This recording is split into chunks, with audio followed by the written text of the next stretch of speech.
બોલે આજે આતિશબાજીનો કાર્યક્રમ રાખવામાં આવ્યો તો શું છે?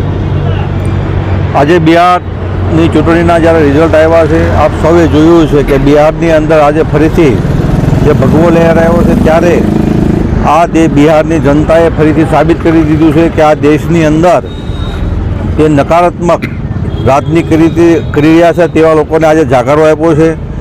કોંગ્રેસને નું રિઝલ્ટ પણ આપણે સૌ જોયું છે કે જે કોંગ્રેસનું જે પોતાનું નિશાન છે, જે એટલી પણ સીટો જ્યારે નથી આવી અને ત્યારે બિહારની જનતાએ ફરીથી એનડીએની સરકારને બહુમતથી જીત આપી છે. ત્યારે હું તમામ ભારતીય જનતા પાર્ટીના કાર્યકર્તાઓને અને બિહારની જનતાને પણ અભિનંદન આપું છું કે આ દેશની અંદર ફરીથી નકારાત્મક જે રાજકારણીઓ છે, રાજકીય લોકો છે, પાર્ટીઓ છે, તેને જાકારો આપ્યો છે.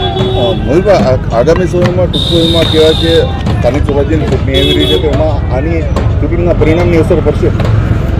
ચોક્કસ આ રિઝલ્ટ જોયા પછી જે ભારતીય જનતા પાર્ટીની અંદર જે કાર્યકર્તાઓનો જે ઉત્સાહ છે, આપ સૌ જોઈ રહ્યા છો. નરેન્દ્રભાઈ જે આ દેશની અંદર જે સતત વિકાસની રાજનીતિ કરી રહ્યા છે, ત્યારે ભારતીય જનતા પાર્ટીની અંદર તમામ કાર્યકર્તાઓની અંદર ઉત્સાહ છે અને આગામી દિવસોની ગુજરાતની જે સ્થાનિક સ્વરાજ્યની જે ચૂંટણીઓ છે તેની અંદર પણ ભારતીય જનતા પાર્ટીનો બહુમતીથી વિજય થશે.